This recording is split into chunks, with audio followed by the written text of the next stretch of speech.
BJT current mirror. BJT current mirror एक circuit होती है जो दो ट्रांजिस्टर्स से मिलकर बनी होती है। इस सर्किट का काम ये होता है कि ये एक ट्रांजिस्टर में बहने वाली करंट का मिरर या उसका रेप्लिका दूसरे ट्रांजिस्टर के कलेक्टर में बना सकती है। तो इसलिए इसको बीजेटी करंट मिरर कहते हैं। तो जैसे बीजेटी करंट मिरर है वैसे ही एफईटी करंट मिरर भी होता है। उसमें ट्रांजिस्टर बीजेटी ना होके फील्ड इफेक्ट ट्रांजिस्टर यूज करते हैं। तो बीजेटी करंट मिरर की एक बेसिक सर्किट होती है जो कुछ इस प्रकार है।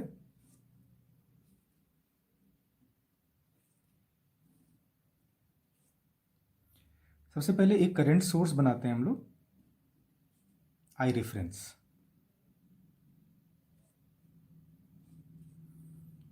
फिर एक ट्रांजिस्टर एनपीएन ट्रांजिस्टर बनाते हैं हम लोग कुछ इस तरह, और इस एनपीएन ट्रांजिस्टर के बेस से एक दूसरा एनपीएन ट्रांजिस्टर कनेक्ट करते हैं कुछ इस तरह से। दोनों एनपीएन ट्रांजिस्टर के एमीटर को आपस में शॉर्ट करके ग्राउंड कर देते हैं। पहले ट्रांजिस्टर को Q1 कहते हैं, दूसरे को Q2 कहते हैं। Q1 का कलेक्टर बेस से शॉर्ट कर देते हैं। Q2 का कलेक्टर जो है उसमें एक करंट फ्लो होती है जिसे हम लोग आई नॉट कहते हैं। ये आई नॉट रेप्लिकेटेड करंट है जो कि ट्रांजिस्टर Q1 के कलेक्टर में फ्लो होती है। तो इस मिररिंग एक्शन को हम लोग करंट मिरर कहते हैं। तो सबसे पहले हम अज्यूम करें कि ये जो ट्रांजिस्टर Q1 है और ये जो ट्रांजिस्टर Q2 है, इसके बेस और एमीटर, ये इसका एमीटर टर्मिनल है और ये इसका बेस टर्मिनल है। इन दोनों के बेस टर्मिनल और इन दोनों के एमीटर टर्मिनल कुछ इस प्रकार है। इनके बीच में एक वोल्टेज ड्रॉप होता है जिसे हम लोग VBE से रिप्रेजेंट कर सकते हैं। ठीक, अब दोनों ट्रांजिस्टर्स परफेक्टली मैच होने चाहिए। दोनों ट्रांजिस्टर के परफेक्टली मैच होने की कंडीशन ये है कि दोनों का बीटा या दोनों का जो करंट गेन है वो इक्वल होना चाहिए, और दोनों ट्रांजिस्टर के एमीटर बेस जंक्शन का जो एरिया है वो भी इक्वल होना चाहिए। अगर ये अनइक्वल है तो दोनों करंट सेम नहीं होगी। हाँ, ये जरूर होगा कि जो रेप्लिकेटेड करंट है ये यहाँ पर जो ट्रांजिस्टर Q1 है उसके करंट के इंटीजर टाइम्स इक्वल हो जाए। अगर ये बात अभी क्लियर नहीं हो रही है तो अभी थोड़ी देर में क्लियर हो जाएगी। तो सबसे पहले हम एक पॉइंट डिस्कस करते हैं इस सर्किट का, बीटा। अगर दोनों ट्रांजिस्टर का बीटा सेम हो और गिवन हो बीटा, तो बीटा पे दो कंडीशन हो सकती है। हो सकता है कि दोनों ट्रांजिस्टर का जो बीटा है ये लार्ज हो और दोनों ट्रांजिस्टर का बीटा ये फाइनाइट हो। लार्ज होने का मतलब होता है इनफाइनाइट, माना कि एक केस ये है कि बीटा लार्ज है, लार्ज का मतलब हो गया इनफाइनाइट, और एक केस हो गया कि बीटा फाइनाइट। अच्छा, बीटा लार्ज होने से क्या फ़ायदा होगा या क्या इसका रिजल्ट होगा? बीटा लार्ज होने से बेस करंट की वैल्यू ज़ीरो हो जाएगी, और बीटा फाइनाइट होने से बेस करंट की वैल्यू ज़ीरो नहीं होगी जबकि एक फाइनाइट वैल्यू होगी। ठीक, तो एक ही करके केस कंसिडर करते हैं। Let us consider first case when beta is large. So when beta is large, अगर बीटा लार्ज है तो क्या हो सकता है? यहाँ पे लिखा है कि IB ज़ीरो हो जाएगा, मतलब दोनों ट्रांजिस्टर के बेस में जाने वाली करंट ज़ीरो हो जाएगी। अगर दोनों ट्रांजिस्टर के बेस में जाने वाली करंट ज़ीरो हो जाएगी तो कलेक्टर करंट और एमिटर करंट इक्वल हो जाएगा ऑब्वियसली, क्योंकि हमें पता है, यहाँ साइड में लिख दे रहा हूँ कि emitter current is equal to base current plus collector current. तो अगर बेस करंट ज़ीरो हो जाएगी तो obviously emitter current collector current के इक्वल हो जाएगा। तो फर्स्ट केस है व्हेन बीटा इज लार्ज। ठीक, बीटा लार्ज होने से क्या हो जाएगा? होगा ये कि ट्रांजिस्टर Q1 के कलेक्टर में जो करंट फ्लो करेगी वो आई रेफरेंस होगा। उस आई रेफरेंस की वजह से ट्रांजिस्टर Q1 के बेस और एमीटर के बीच में जो वोल्टेज बनेगा वो VB बनेगा। इसकी वजह से VB की वजह से ट्रांजिस्टर Q2 के कलेक्टर में जो करंट फ्लो करेगी वो I0 फ्लो करेगी और ये I0 ये आई रेफरेंस के इक्वल हो जाएगा।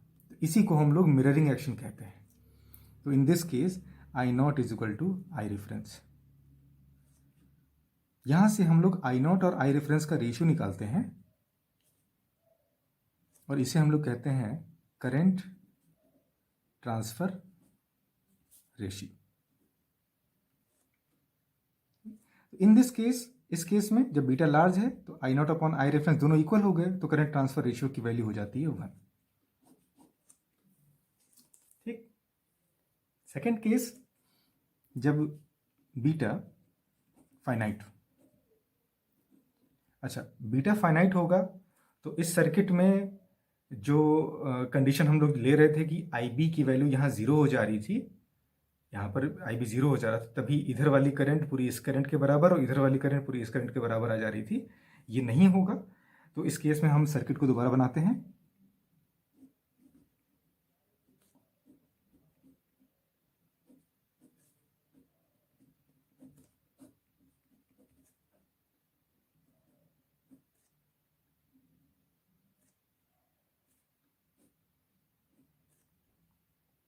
ठीक, ये है आपकी आई रेफरेंस।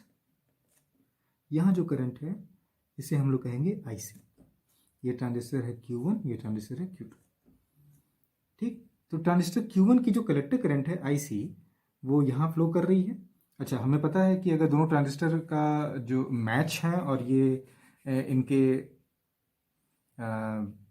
करंट गेन की वैल्यू बीटा है, बराबर है, तो इसके या Q1 के एमीटर Q1 के बेस में बहने वाली जो करंट हो जाएगी वो हो जाएगी IC अपॉन बीटा।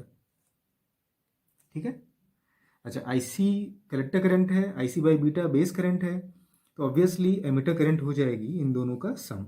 इन दोनों का सम हो जाएगा IC ब्रैकेट में 1 प्लस 1 अपॉन बीटा। ठीक।